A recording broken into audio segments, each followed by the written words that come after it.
Hey, it's MJ, and this is another episode of your real life true story called Tigal Po.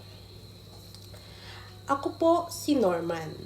Share ko lang po ang kwento ko tungkol sa kaibigan kong si Jovan. Sinama niya ako noon sa bahay ng ninong niya na may birthday. Siyempre, may kainan at inuman. Sinabi ko kay Jovan na huwag kaming magpapakalasing para makauwi kami. At syempre, hindi naman din kami taga roon. Sagot niya naman, okay lang naman na doon na kami matulog at kilala naman ang ninong niya sa lugar. Kaya walang gagawa ng masama sa amin. Isa pa, mababait ang mga taong taga doon, kaya wag daw akong matakot. Ang sabi ko naman, hindi naman ako natatakot, nag-iingat lang. Nang maubusan ng sigarilyo ang ninong niya at mga kumpare niyang nagiinuman, kaming dalawa ni Jovan ang inutusan. At nung nasa tindahan na kami, nararamdaman ko na ang tama ng alak sa kaibigan ko. Iba na kasi yung kulit nito at paulit-ulit na yung mga sinasabi. Maya-maya, may dumating na may edad na lalaki. Bibili din yata kasi naghihintay sa may likuran namin. Habang inaasikaso kami ng tindera, napansin niya yung lalaking kakarating lang at binati niya ito ng ibang dialekto.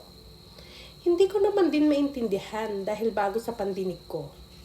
Hindi ko naman masabing Bisaya kasi Bisaya ang mga magulang ko. Bago pa pumunta sa likod ng tindahan yung tindera para kumuha ng yelo, nagtawaran sila ng lalaki. Ito namang kaibigan ko lumingon sa likuran namin at tinignan ng masama yung lalaki. Sakto namang napatingin din yung lalaki sa kanya, kaya kinumpronta niya ito at sininghalan, sabay tulak at tanong kung bakit tinatawanan niya kami. Malakas yung pagkakatulak ni Jovan dahilan upang mapaupo yung lalaki. Nagulat ako at kinabahan sa inasal niya. Patigas kong sinabi sa kanya na tumigil siya kasi hindi naman kami yung tinatawanan nila. Lumapit ako doon sa lalaki. Humingi ako ng pasensya at inilahad ang kamay ko para tulungan itong tumayo.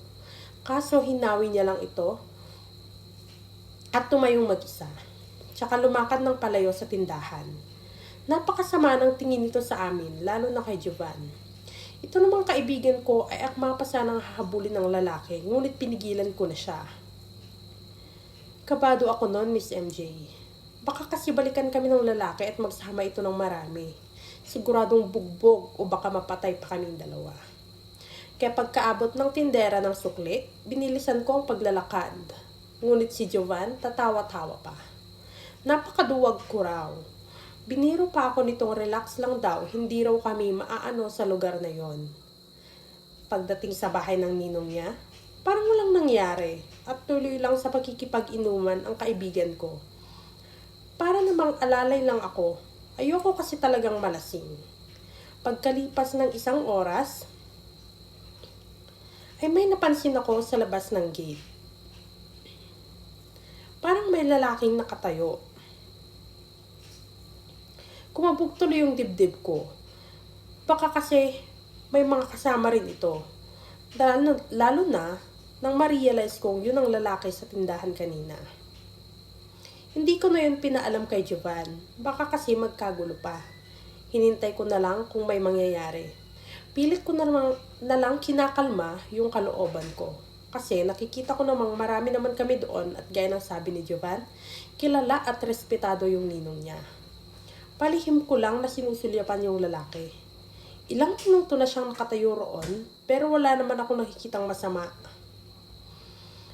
Kasi wala naman siyang ginagawa. Seryosong nakatayo lang ito sa gitna ng kalsada. At masama lang ang titig nito. Pero napamaang ako nang pagtingin ko sa bibig niya ay parang may sinasabi ito. Kinilabutan ako kaya iniwas ko ang tingin ko. Maya-maya, isang tingin pa ang ginawa ko pero wala na ito roon. Nawala naman yung takot na nararamdaman ko pero maya-maya lang ay lumapit si Jovan sa tabi ko. Bigla siyang bumulong sa akin na sobrang sakit raw ng tiyan niya. Habang umiinom, ang mga ninong at kumpare nito, inaya ako ni Jovan na kung pwede samahan ko siyang pumasok sa loob. Umupo si Jovan sa pagkainan habang hawak ang kanyang tiyan. Namimilipit na ito sa sakit, ngunit ayaw ko namang istorbohin yung ninong niyang masayang nakikipag-inuman sa labas. Kinuhanan ko na lang siya ng maligamgam na tubig para mainitan ang tiyan niya. Habang iniinom ng tubig na binigay ko, ay tumayo ito at tumakbo papuntang banyo. At hindi pa nga sumakto yung suka niya sa inidoro. Nagkalat sa sahig ng banyo yung suka niya. Itim ito at malapot. Tinawag ako ni Jovan upang ipakita yung suka niya. Lumapit naman ako at binuksan ang ilaw. Miss MJ, ang nakakagulat ay hindi yung tininom namin ang naroon. Ang naroon ay parang isang tabako or sigarilyo. Ganon na ganon ang itsura. Ano yan, pre? Namulutan ka ba ng sigarilyo? Nakakapagtaka naman kasi talaga. At lalo akong nandiri sa sunod na ginawa ni Jovan. Kumuha siya sa mga sinuka niya at inamoy-amoy. At sigarilyo daw talaga. Bigla pang lumapit at pinaamoy sa akin. Inamoy ko naman at totoo nga ang amoy sigarilyo nga. Pero paano? Paano nangyari yon? Hindi naman siya kumain nun. Isa pa tulad ko, hindi rin naninigarilyo si Jovan.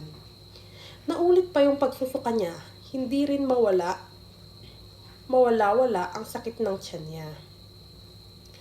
Alalang-alala yung itsura nito habang tinatanong kung alalang-alala yung itsura ko habang tinatanong kung anong nangyari. Biglang pumasok ang ninong niya. Bumili. Sinabi ko ang lahat ng nangyari mula nang bumili kami sa tindahan. At yung nakita kong ginawa ng lalaking inawan ni Jovan sa labas ng kanilang bahay. Ba't di mo sinabi agad? Sabi ng ninong ni Jovan. Pinaliwanag ko naman na kung bakit. Sabi ko, baka magkagulo kung nagkataon.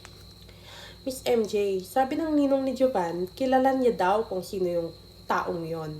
Mahirap daw yung makaaway kasi gumagamit daw yun ng tinatawag na tigalpo. At mali daw si Jovan ng inaway. Buti, isa sa mga kumpare ng ninong niya ang may alam na pangontra. Umayos naman ang pakiramdam ni Jovan. Kung hindi naagapan ay pwede daw niya itong ikamatay. Pagkatapos ng lahat, naging aral sa kanya yung nangyari. Kontrolado na din kung uminom siya. Nawala na din yung kakulitan at kayabangan niya pag nakainom. Drink moderately. Char. Okay, that's it. Story sent from Norman. Okay, if you have a story to tell or to share with me, i-message nyo lang ako and I will send Gcash in return. Thank you. Bye. Till our next real life episode.